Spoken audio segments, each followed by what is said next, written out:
Olá pessoal do segundo ano, hoje nós iremos concluir o capítulo que a gente iniciou na outra aula, certo? Falando sobre a ordem internacional, e na primeira parte do conteúdo nós falamos da ordem geopolítica no período da Guerra Fria. Esse período ficou conhecido como bipolar, né? Vocês devem estar lembrados que o período bipolar foi um período onde Estados Unidos e União Soviética rivalizaram, né, por cerca de mais ou menos 60 anos para ver quem exercia a hegemonia do mundo. Então esse período ficou conhecido como o período bipolar, essa ordem geopolítica.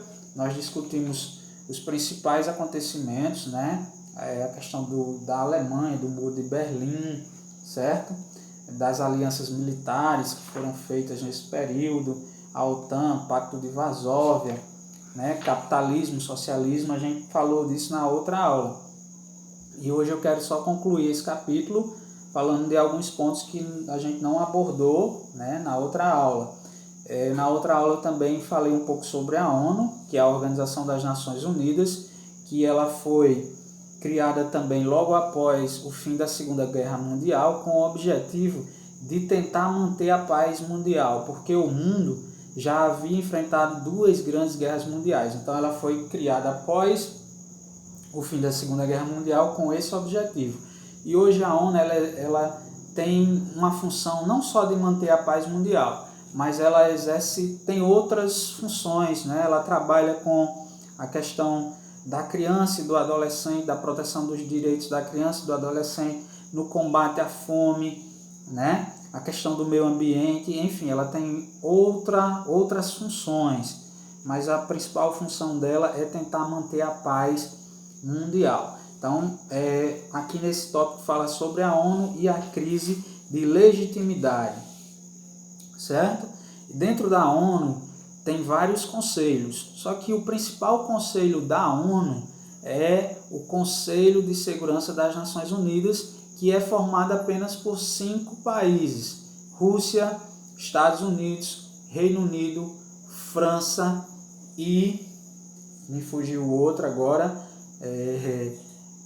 deixa eu só repetir: Estados Unidos, Rússia, China, Reino Unido e França, certo, pessoal? Tínhamos fugido aqui da memória, mas voltou. Só são esses 5 países que formam o Conselho de Segurança das Nações Unidas. E esses países, eles têm poder de vetar qualquer outra decisão de qualquer outro membro da ONU, né? Então eles têm um poder muito grande dentro da ONU, certo?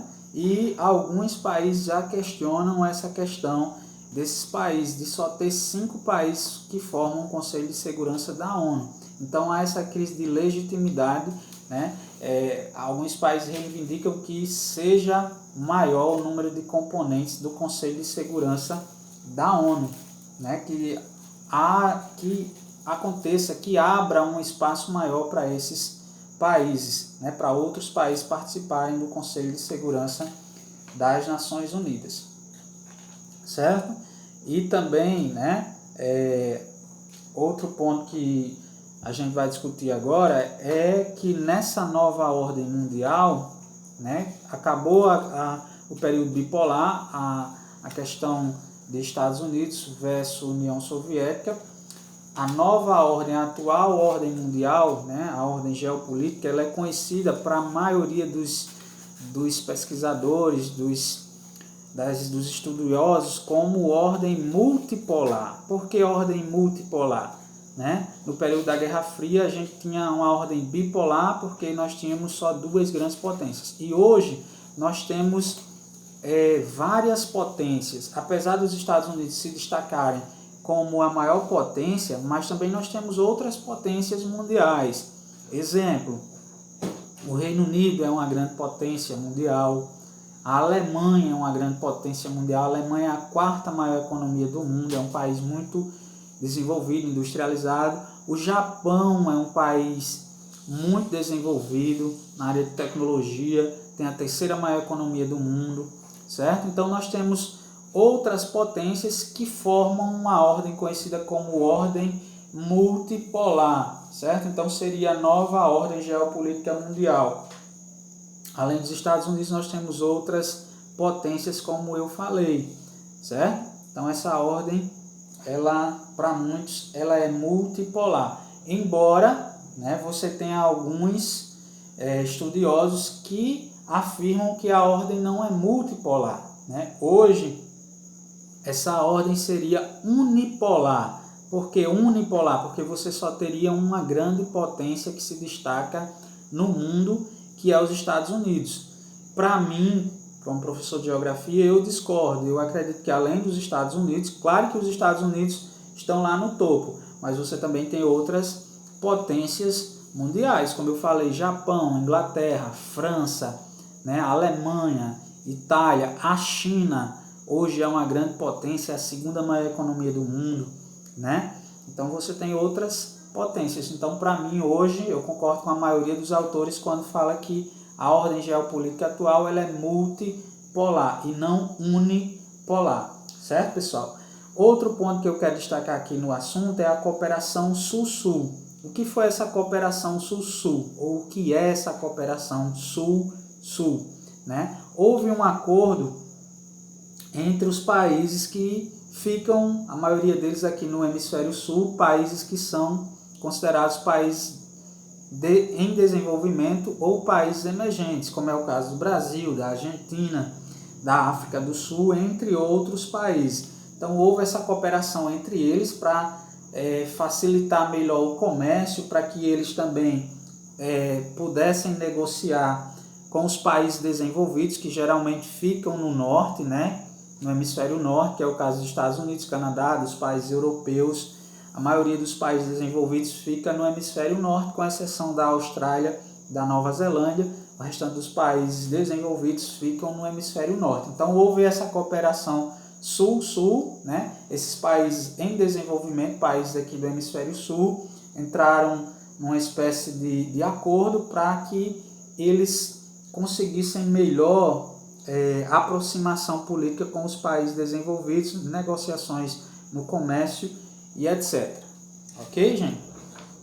Também quero destacar, falei da questão da nova ordem mundial, essa nova ordem geopolítica e a ordem econômica, né? Como os Estados Unidos, no período bipolar, saíram como vencedores, prevaleceu hoje o sistema capitalista. No período bipolar, a gente tinha países alinhados à União Soviética, eles eram socialistas, né? E os países alinhados aos Estados Unidos capitalistas. Então, como os Estados Unidos saiu vencedor da Guerra Fria, né, dessa rivalidade entre Estados Unidos e União Soviética, prevaleceu essa ordem econômica do capitalismo, onde prevalece um modelo econômico que explora muito o consumo, né? Que visa o lucro, né? E a questão da propriedade privada, das indústrias privadas, ok? Então, deixa eu ver se tem ainda mais algum ponto. Já falei da nova ordem unipolar, essa nova ordem internacional, né? E por último, eu quero só destacar para vocês que já no finalzinho do conteúdo tem uma parte do infográfico que fala sobre BRICS, sobre os BRICS, né? E o que significa BRICS, o que é os BRICS? Essa sigla significa um conjunto de países formados por Brasil, Rússia, Índia, China e África do Sul.